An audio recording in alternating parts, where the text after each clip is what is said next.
Paz do Senhor. Estamos aqui mais uma vez para aprender da palavra de Deus.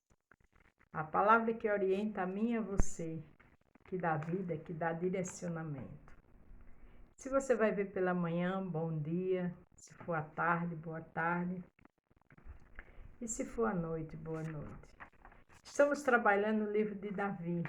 História linda, que por 2 vezes eu parei, porque o Senhor deu 2 mensagens fora, um dia após outro, e hoje vamos dar continuidade. O título é Até onde vai sua amargura? Amargura, ódio, ressentimento traz problemas. E para quem guarda isso no coração? A gente vamos trabalhar segundo Samuel 2, do 14 ao 32, depois Samuel 3, verso 1, passamos por Salmo 115, 11, Salmo 118, 8 e 9. Até quando vai sua amargura? Até quando vai nossa amargura? A amargura traz doença espiritual, traz doença física, traz consequência. Vamos pensar nisso. Segundo Samuel 2, a partir do 14. E disse Abner a Joabe: Deixa levantar os moços e jogue diante de nós. E disse Joabe: levante-se. Então se levantaram e passaram em número de 12 de Benjamim, da parte de Isbosete, filho de Saul, e 12 dos servos de Davi. Pegaram 12 de um lado e 12 de outro para guerrear, porque ali tinha uma divisão. Tinha o povo de Davi, do rei Davi, e tinha de Isbosete, que não é Mefibosete. Era um filho de de Saul, que o general tomou para fazer guerra contra Davi. Mas Davi estava na guerra e tinha ganhado e era rei, porque estava no direcionamento de Deus.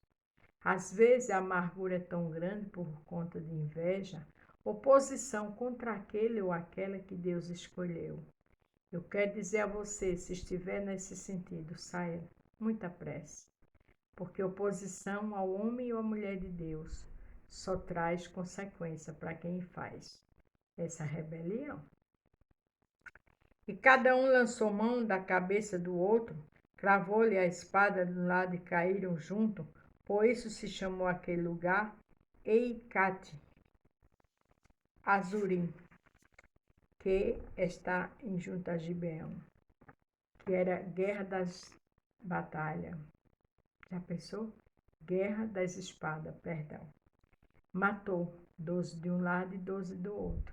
Por quê? Amargura.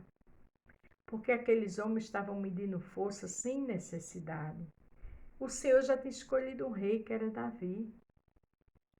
Aquele rei, o povo querendo ou não, já era o rei de Davi, já era o rei de Hebron. Existem coisas que traz consequência porque se guarda amargura. A amargura traz trama, maquinação, mentiras, traições, falsidade, armações. Isso só traz consequência para quem faz. Porque a Bíblia diz que quem faz suas covas nela cai. Então vamos amar, perdoar. Vamos aceitar o posicionamento do Senhor, quando Ele coloca um homem ou uma mulher de Deus naquele lugar. Se você não está se sentindo bem, vai embora. Mas não faça oposição. Porque se juntou, eles concordaram, entre eles, generais, 12 de um lado e 12 de outro. E todos aqueles soldados se mataram, sem necessidade. Salmo 42 diz que um abismo chama outro abismo. A mesma coisa é quando se tem mágoa, inveja, ressentimento de alguém, só traz doença física e o pior, espiritual. Vamos parar com isso. A amargura não é de Deus. E seguiu-se aquele dia uma crua peleja. Porém, Abner e os homens de Israel foram feridos diante dos servos de Davi. Veja que eles foram feridos diante dos servos de Davi. Aquela peleja sanguenta de 12 contra 12, todos morreram, não já tinha um rei? O rei agora não era Davi? Não era um homem escolhido segundo o coração de Deus? Eu volto a repetir. Até onde vai sua amargura? Veja que 12 homens de um lado e 12 de outro morreram. Sem necessidade. Porque aqueles homens estavam ali medindo força e fazendo oposição a Deus.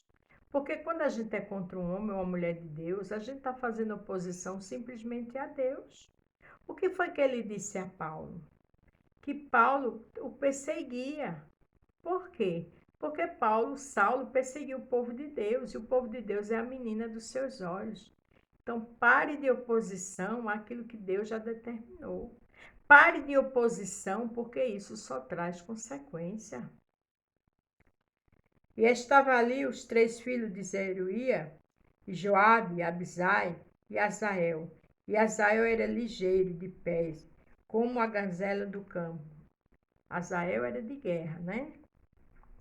E Azael perseguiu Abner e não se desviou de trás de Abner, nem para a direita nem para a esquerda. Abner, olhando para trás, perguntou: És tu Azael? E ele falou: Eu sou.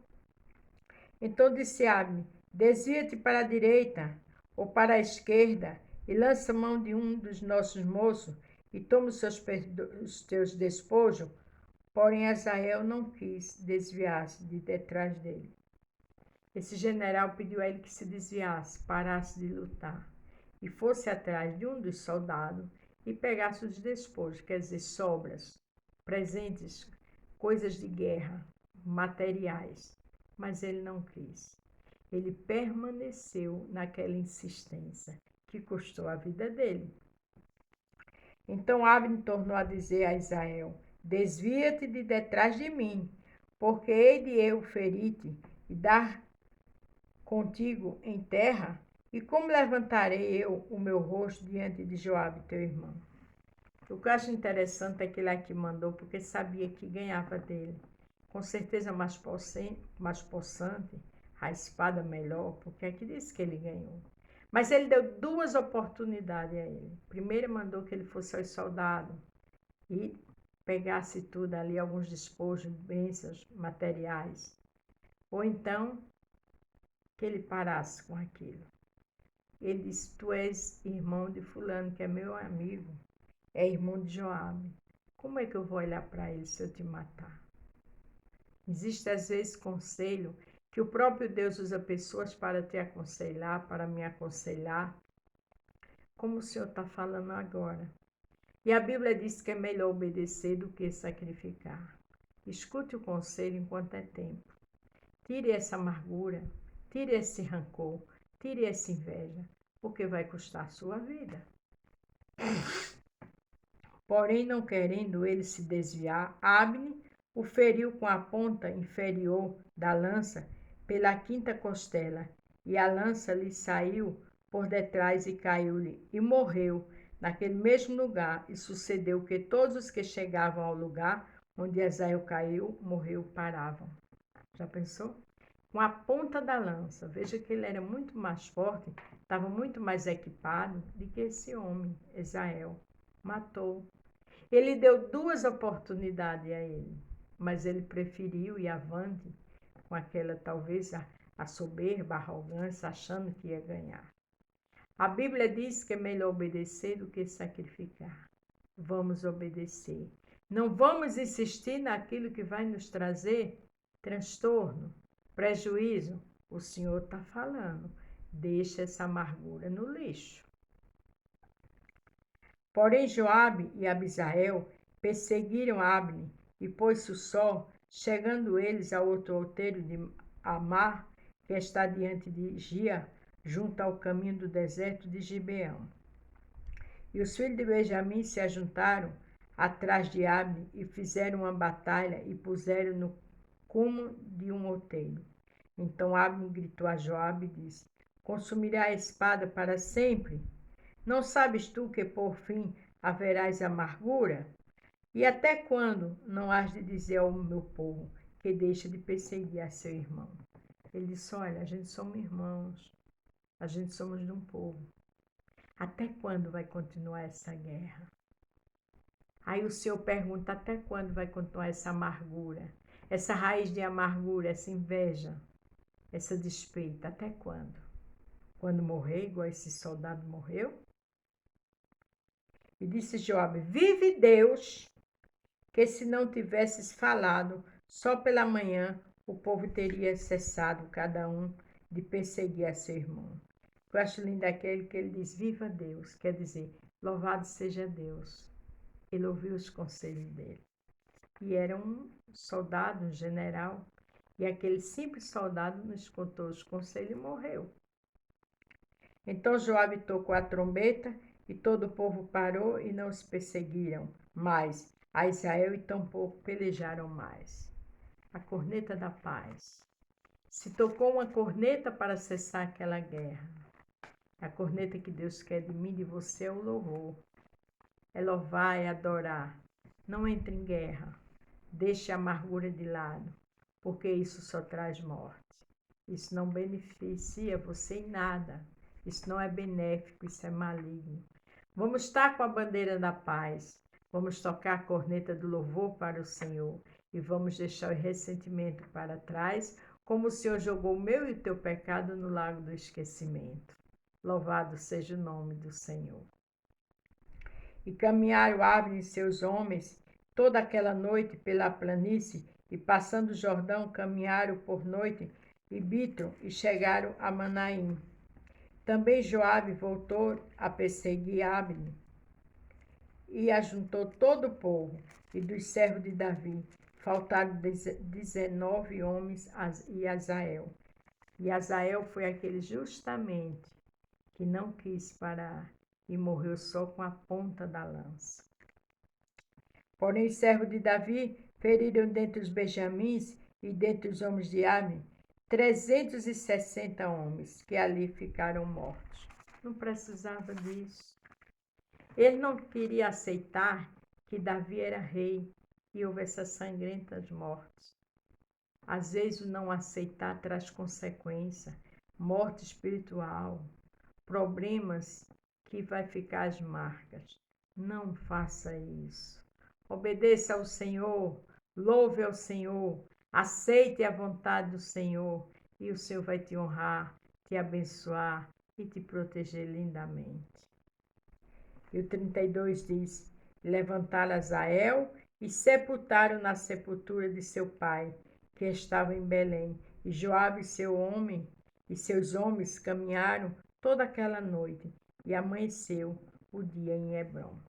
Sepultaram aquele homem que teve 2 vezes a oportunidade de parar a guerra, mas ele não quis. E seu fim foi fim de morte. Eu sempre digo, é melhor obedecer do que sacrificar. Está lá na história de Saul, quando Saul pecou, que Samuel, o profeta, disse isso. Mas não é só porque Samuel desobedeceu a ordem Saul desobedeceu a ordem de Samuel que vinha da parte do Senhor. Guerra entre família, guerra entre esposa e esposa, entre pai e filhos, entre um servo e um pastor, uma serva e uma pastora, ou a liderança, tudo isso é desobediência. Você não aceitar ser liderado ou liderada, porque aquele tem um nível mais simples do que o seu nível intelectual é bem maior, mas com Deus não funciona assim. Na casa de Deus é Ele que escolhe os Davi, é Ele que dá ordem, é Ele que coloca a coroa. Então, lembre-se, é melhor obedecer do que sacrificar, porque desobediência é igual a pecado e feitiçaria, é rebelião contra Deus. Você já pensou coisa séria? Muitas vezes se prega nisso só na história de Saul que desobedeceu a Deus. Só isso não. É toda aquela desobediência que eu e você quer um caminho e Deus quer outro. Desobediência é rebelião. E contra a família, contra a liderança do Senhor, a situação fica muito caótica. Cuidado com rebelião, cuidado com a amargura, porque a amargura traz rebelião, a amargura traz transtorno de luta, a amargura traz oposição, a amargura traz inveja, traz tanta coisa maligna. E quem está com essa raiz de amargura só vai cavar a sua própria cova. Isso é muito sério. temos que vigiar. Segundo Samuel, capítulo 3, verso 1 diz: E houve uma longa guerra entre a casa de Saul e a casa de Davi. Porém, Davi ia se fortalecendo, mas os da casa de Saul iam enfraquecendo. Por que Davi ia se fortalecendo? Porque o Senhor era com ele. E os de Saul iam enfraquecendo por quê? Porque o Senhor não estava ali. A desobediência, o pecado de rebelião, de guerra, isso não agrada o Senhor. É melhor obedecer do que sacrificar. Então, em nome de Jesus Cristo, vamos deixar onde vai, no título é Até onde vai sua amargura? Essa amargura tem que ser jogada no lago do esquecimento. Olha o que diz aqui em Salmo 115, verso 11. Deus era com Davi. Vós, os que temeis ao Senhor, confia no Senhor. Ele é o seu auxílio e seu escudo. Davi confiava no Senhor. E o Senhor era o auxílio e o escudo de Davi. O Senhor era livramento. O Senhor era direcionamento a Davi. Porque tudo que Davi fazia ia perguntar ao Senhor. Como está eu e você? Perguntando ao Senhor, tocando a corneta do louvor, da alegria, da oração, do jejum, da leitura da palavra. Porque quando a gente faz tudo isso, o Senhor é o nosso auxílio e nosso escudo, como era com Davi. Lembre-se que a guerra, Davi ia se fortalecendo com seu povo, e o povo de Saul ia enfraquecendo. Por quê? Desobediência. Porque o Senhor já tinha escolhido Davi como um rei. Olha o que diz aqui em Salmo 118, verso 8 e verso 9. É melhor confiar no Senhor do que confiar no homem. Davi confiava no Senhor. Davi, tudo que ia fazer, perguntava no Senhor. A Bíblia diz: maldito o homem que confia em outro. Quando a gente confia em outra pessoa, às vezes elas fazem tantas promessas e não cumprem nada. Ou quando eu e você confia na gente mesmo e age pelo braço da carne, é maldito. As consequências vêm. Mas quando confia no Senhor, Ele é o auxílio e o escudo, como Ele era com Davi. Aí, Salmo 118, verso 9 diz: é melhor confiar no Senhor do que confiar nos príncipes. Porque confiar no Senhor é só vitória. Confiar no Senhor é bênçãos e bênçãos. Confiar no Senhor é coisas do céu. Então vamos confiar no Senhor. Vamos descansar no Senhor. Porque o Senhor já tinha decretado que o rei era Davi. Não adianta oposição àquilo que o Senhor abençoou. Deus não aceitou maldição de Balaão, não. Deus traz à existência o que não existe. O que não é, Deus faz ser. E o que é maldição, Deus transforma em bênção quando Ele está no negócio. Olha o que diz aqui em Salmo 73, verso 28. Mas para mim, bom é aproximar-me de Deus. Era o que Davi fazia. Pus minha confiança no Senhor Deus para anunciar todas as suas obras. Você está colocando sua confiança em Deus? Você está adorando, exaltando Deus? Porque Davi fazia isso. E o Senhor era com Davi. Olha o que diz aqui em Salmo 84, verso 12. Senhor dos exércitos, bem-aventurado o homem quem te põe a sua confiança. Quem põe a confiança no Senhor é um bem-aventurado. E Davi era esse bem-aventurado. Eu e você está sendo bem-aventurado, bem-aventurado? Mas para isso, quando a gente confia no Senhor, a gente deixa as amarguras de lado. Quando a gente confia no Senhor, a gente respeita. Quando a gente confia no Senhor, a gente aceita a vontade de Deus, aquele que está ao nosso lado ou aquela. Quando a gente confia no Senhor, a gente entende que Deus só sabe fazer o melhor. Lá em João 13,7, o Senhor diz: o que eu faço hoje, você só vai entender amanhã. Então, se Deus fez algo, você está numa posição que não te agrada, mas o Senhor quer assim. E vai ser muito benéfico. E quando a gente obedece, quando a gente fica na posição do Senhor, a glória da segunda casa é maior que a primeira. Lembre-se, até onde vai sua amargura? Davi não tinha amargura. E Davi foi um rei onde os grandes lugares, onde os grandes hotéis de Israel até hoje têm seu nome. É melhor obedecer do que sacrificar. A guerra, Davi ia só ficando forte e o povo de Saul enfraquecendo. Por quê? Porque a desobediência estava ali. Deixa a amargura e Deus faz coisas tremendas na minha e na tua vida. Amém? A paz do Senhor. Fique todos com Deus e até amanhã.